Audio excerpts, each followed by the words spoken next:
the big news overnight, which was Shohei Ohtani. Apparently he has a tear in his UCL, which is such a bummer because, he was on the trade block. The Angels decided to take him off the trade block, so he was not traded. He's going to be a free agent.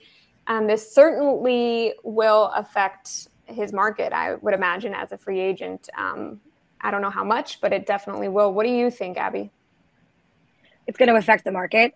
There's going to be questions of whether or not he can pitch again. Part of the reason that he chose the Angels 6 years ago was that they were going to allow him to be this two-way superstar. They were going to allow him to be him. There were a lot of questions of his long-term durability. And those questions I think we've seen are valid because what he does, it's so difficult on his body. It's so difficult on his arm, and especially the way he plays. He gives 1,000% in every at bat and every outing. He's so fun to watch, and it's so disappointing that, I'm disappointed personally that I don't get to watch him this season. As far as affecting his market, I think teams are going to have to make the determination of whether or not he can still pitch. Now, for the Mets, maybe that's a good thing. If the Mets want to go after him, that kind of fits with the timeline. He's not going to be able to pitch again until 2025, 2020. That's when the Mets are going to start loading up to try and contend again. Next year, they're going to be competitive, as Billy Epler and Steve Cohen continue to stress.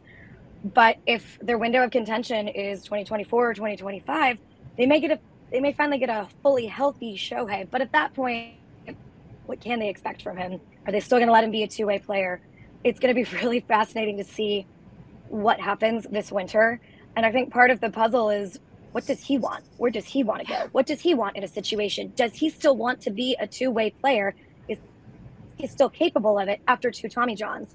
So there's so many questions that I don't know that we really haven't. We've never seen a market quite like this. No, especially as a two-way player. There are guys that have come back from 2 Tommy Johns. Nathan Eovaldi is one, and we see the kind of season that he's had so far. So it is possible. It's just a matter of, how's it going to affect his hitting as well. So we have a lot of comments coming in about how exciting it would be to put Pete Alonso and Shohei Ohtani in the same lineup. Do you think that this is a legit possibility, Sarah?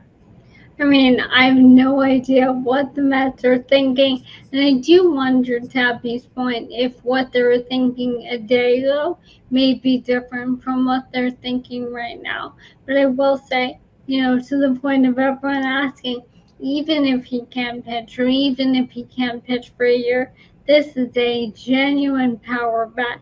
He hit a home run 115.7 miles an hour yesterday in that game where he unfortunately came out with the injured arm.